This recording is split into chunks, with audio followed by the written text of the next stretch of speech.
продолжение следует. Как кто-то заметил, у меня очень много всяких различных препятствий. У меня и диски лежат, и у меня лавочка спортивная, и штанга, и получилось, так скажем, первый раз заминочка. Он просто провалился ни туда и ни сюда.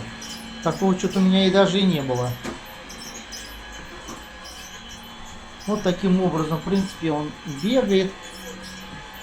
Можно управлять по-разному. Такой выбрать.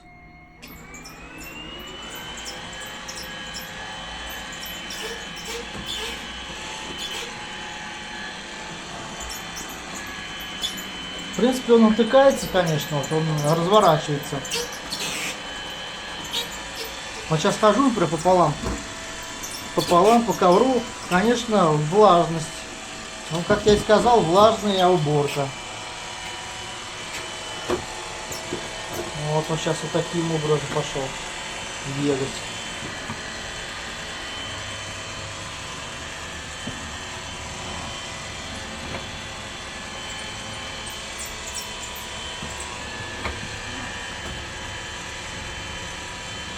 Вот у меня полно, как я сказал, всяких препятствий. Ну, в принципе, сюда и не надо идти.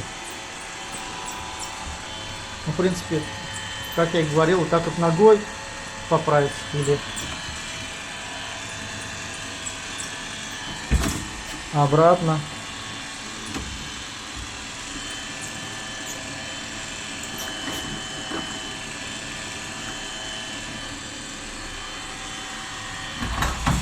Вот он перепрыгивает, перепрыгнул. Вот так как он с грузом, ему, конечно, тяжеловато.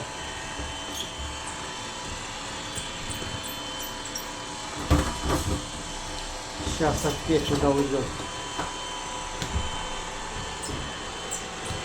Мне понравилось, показывали по телевизору, кстати, недавно тоже как бы эту тему роботов-пылесосов. Этот такой вот типа робот-пылесос подошел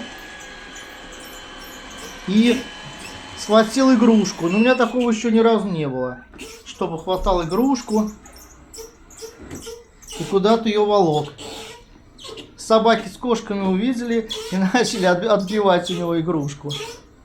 Конечно, очень забавно, очень интересно было придумано, показано. Вот. По-всякому можно. Вот так, опять он сюда возвращается. У всех надежнее, конечно, ногой лучше. Все равно лучше контролировать. Как говорят, доверяй, но проверяй. Так же, как и человеку, так же и технике.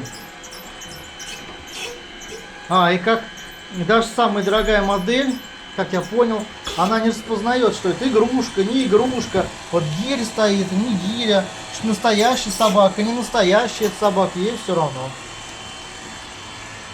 Ставим лайки, кому было интересно, полезно.